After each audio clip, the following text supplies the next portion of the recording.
وسلم دائما أبدا على حبيبك خير الخلق كلهم مولاي صل وسلم دائما أبدا على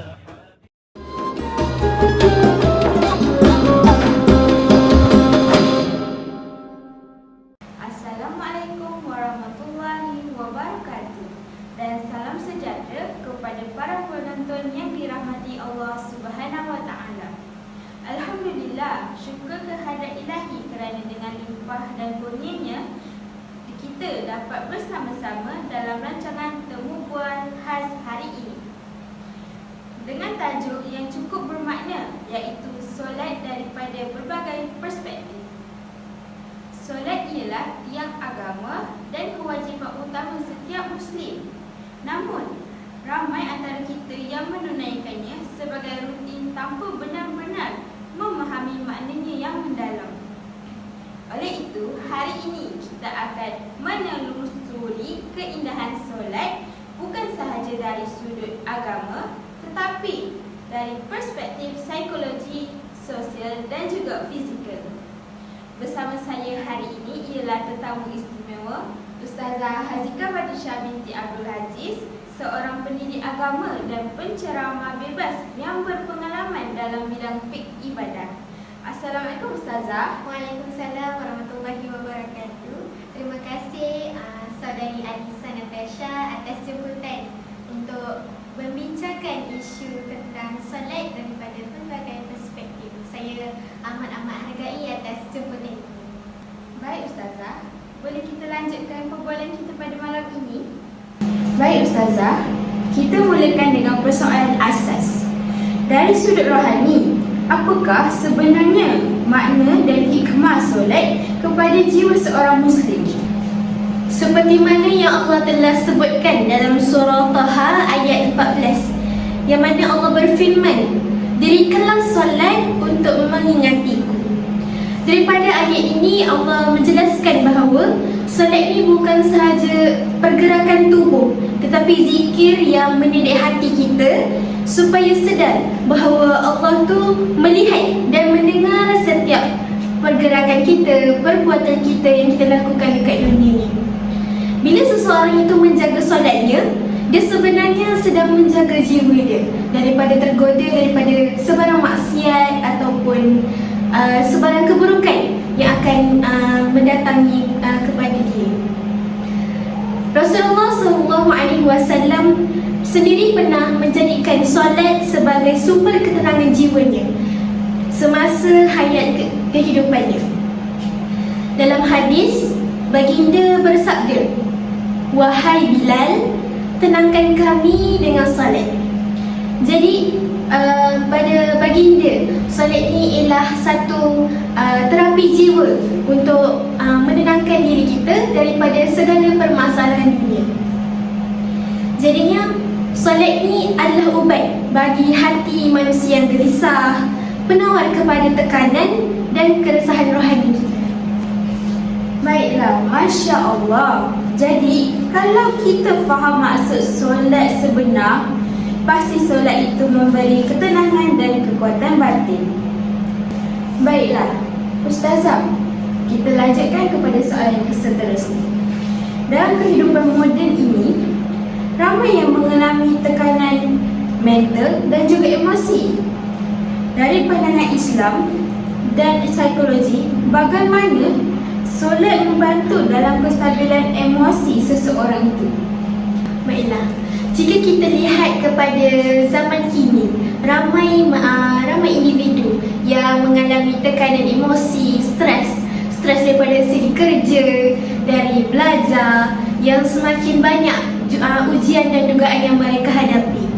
Jadinya apabila mereka menunaikan solat, solat ni sebenarnya adalah bentuk terapi spiritual dan psikologi yang sangat berkesan. Apabila kita solat dengan penuh tumpuan, badan kita akan menghasilkan hormon endorfin, yang mana hormon ini akan memberi rasa ketenangan, memberikan rasa keharmonian, rasa kebahagiaan dalam diri kita. kita lihat kepada aspek dalam solat pula. Kita melakukan pergerakan seperti takbiratul ihram, rukuk, sujud, duduk antara dua sujud. Ianya memberikan kita senaman ringkas yang mana ianya membolehkan peredaran darah secara manual, yang mana ianya bantu untuk merangsang saraf-saraf otak kita berfungsi dengan baik. Ianya juga seperti teknik mindfulness, teknik meditasi moden yang mana mereka yang kita tahu sebelum ni ramai antara orang-orang yang bukan Islam melaksanakan teknik ini untuk memberi ketenangan jiwa. Jadinya ianya dilaksanakan dari segi mengawal pernafasan dalam teknik tersebut. Pada masa yang sama juga, solat ni pun memberikan teknik yang sama, tetapi ianya dilakukan dalam satu pergerakan yang khas yang telah diperintahkan oleh Allah Subhanahu Wa Taala. Jadinya selain itu juga, solat ni dia melatih diri kita untuk menjadi seorang Muslim yang berdisiplin, di mana bila kita solat 5 waktu sehari, ianya membantu kita dalam berdisiplin dalam pengurusan masa, yang mana kita akan teliti dengan waktu solat pada waktu pagi, waktu tengah hari, waktu petang, malam, yang mana ianya membantu kita untuk lebih mendekatkan diri dengan Allah dengan menepati waktu tersebut. Bila kita melatih diri kita untuk berdisiplin, kita akan sentiasa tenang, kita akan rasa sabar dan kita akan rasa lebih fokus dalam melaksanakan sesuatu perbuatan pekerjaan kita. Ini akan memberi kesan yang positif kepada minda kita. Dari segi mental, fizikal kita akan sentiasa dalam keadaan yang terbaik. Baiklah, kita akan melihat seketika dan kita akan mengupas lebih lanjut tentang topik yang kita bincangkan pada malam ini. لأجلك يا ربي نسعى بلا توان وتحلو طريق الخطر نسير وننشر نور الهدى ونقفو تعاليم خير البشر لأجلك يا ربي نسعى بلا توان وتحلو طريق الخطر نسير وننشر نور الهدى ونقفو تعاليم خير البشر. Kupasan Ustazah tadi. Jadi, solat bukan hanya kewajipan, tapi juga bentuk rawatan jiwa dan emosi yang Allah kurniakan kepada kita semua, terutama sekali kepada umat Islam. Baiklah, sekarang kita lihat pula pada sudut sosial. Ustazah, bagaimana solat, terutama sekali solat secara berjemaah, mampu membentuk masyarakat yang lebih harmoni? Baiklah, jika kita lihat pada perspektif yang berbeza, bila kita melaksanakan solat secara berjemaah, ianya dapat membantu kita dalam mengeratkan ukhuwah antara Islam, antara sesama Muslim. Bila kita solat berjemaah ni, ianya adalah simbol perpaduan ummah, yang mana bila kita berdiri dalam satu saf, tidak kiralah siapa kita, kaya, muda, tua, miskin, semuanya akan berada sama di sisi Allah Subhanahu Wa Taala. Dalam saf solat, kita diajarkan untuk rapatkan barisan, kita menyesuaikan diri dan kita akan bergerak secara serentak, yang mana itu melatih kita untuk hidup dalam masyarakat dengan penuh disiplin dan kerjasama. Seperti mana yang telah diriwayatkan oleh Bukhari dan Muslim, Nabi SAW pernah bersabda yang mana solat berjemaah lebih utama daripada solat secara seorang diri, yang mana akan digandakan 27 kali ganda lagi pahala apabila kita melaksanakan solat berjemaah. Selain pahala, ada nilai sosial yang besar.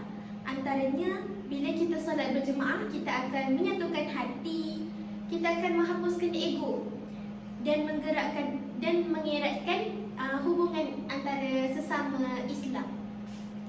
Bila masyarakat bersolat bersama, mereka akan saling mengenal dan saling menolong. Bila mereka bersama-sama, bila kita beri contoh, bila kita solat berjemaah, semestinya kita akan menyapa orang sebelah terlebih dahulu dan kita akan teruskan berjemaah. Ataupun selepas solat kita akan menyapa, macam bila kita solat berjemaah di IPG, daripada option mana, nama apa. Jadi kita akan lebih mesra antara satu sama lain. Ini akan menjadi asas dalam komuniti Islam yang lebih kukuh dan kuat. Baiklah, saya setuju dengan kata-kata Ustazah tadi. Saf yang rapat dalam solat melambangkan hati yang bersatu antara umat-umat Islam dan juga para muslimin dan juga muslimat sekalian. Ustazah, ramai yang tidak sedar bahawa solat juga memberi manfaat kepada tubuh badan kita. Boleh Ustazah jelaskan sedikit dari perspektif ini? Baiklah, solat ni bila kita lihat bukan hanya beri kepada kekuatan emosi, kekuatan mental, minda dan sebagainya. Ianya juga boleh memberikan kebaikan kepada fizikal kita sendiri. Setiap pergerakan dalam solat ni mempunyai manfaat kesihatan yang tersendiri. Sebagai contoh, jika kita berdiri tegak, tulang belakang kita ni akan diluruskan dan melatih postur tubuh yang baik. Bila kita rukuk, dia membantu dalam meregangkan otot belakang badan kita dan paha. Kita akan rasa perkara ni bila kita rukuk, dia akan rasa macam tegang sedikit. Macam tu. Bila kita sujud pula, ianya melancarkan aliran darah dalam badan kita ke otak dan ianya dapat menenangkan sistem saraf. Dalam duduk tahiyat akhir pula, ianya membantu memperbaiki peredaran darah di bahagian bawah badan. Jika kita solat 5 waktu sehari dengan tertib, sebenarnya kita dah melakukan senaman yang mencukupi untuk badan kita sendiri. Walaupun ringan tetapi ianya secara menyeluruh. Tambahan pula, sebelum kita melaksanakan solat, kita akan mengambil wuduk terlebih dahulu, yang mana ianya akan membasuh muka, membasuh tangan, kepala, kaki. Kemudian ianya dapat memberikan kesegaran kepada diri kita, terutama bila kita dalam keadaan yang mengantuk ataupun kita hilang fokus terhadap apa-apa yang kita lakukan. Ambil wuduk ni juga bila kita lihat dalam kehidupan seharian kita.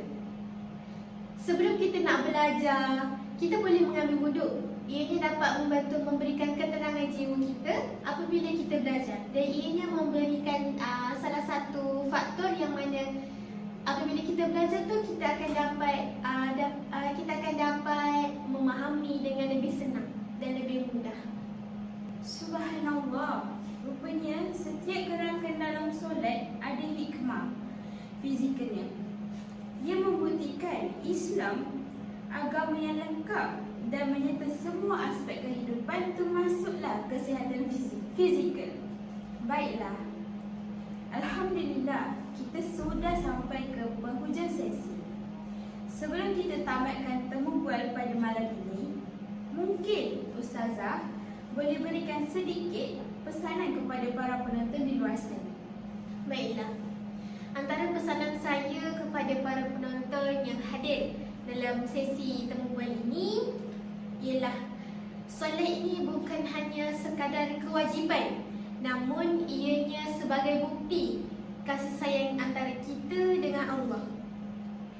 Ianya menjadi tanggungjawab kepada setiap umat Islam, tidak kira yang tua, muda dan sebagainya. Solat ini mendidik mendidik kita untuk sabar, tenang dan sentiasa berharap kepadanya. Kalau hidup kita terasa sempit, banyak ujian yang datang, kita rasa rendah, kita rasa down dalam kehidupan kita, jangan tinggalkan solat.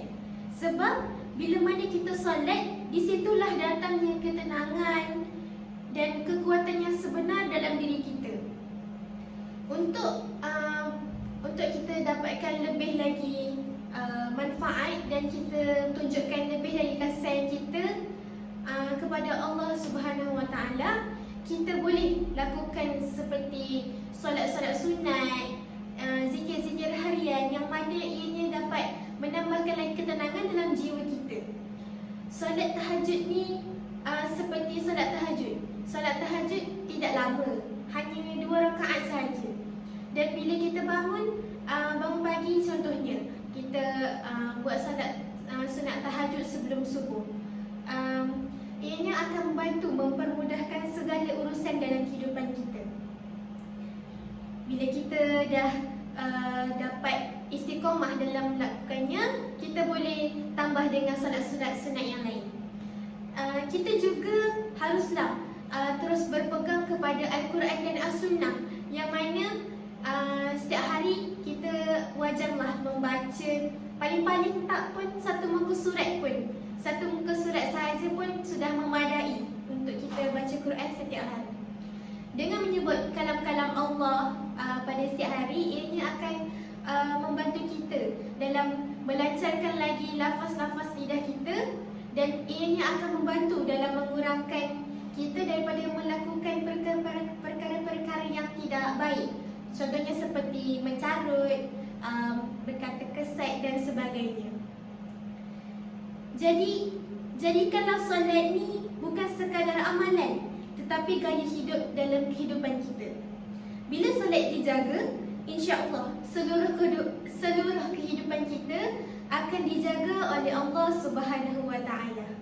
Baiklah, dengan itu berakhirlah rancangan temu bual khas kita pada hari ini yang bertajuk Solat daripada pelbagai perspektif.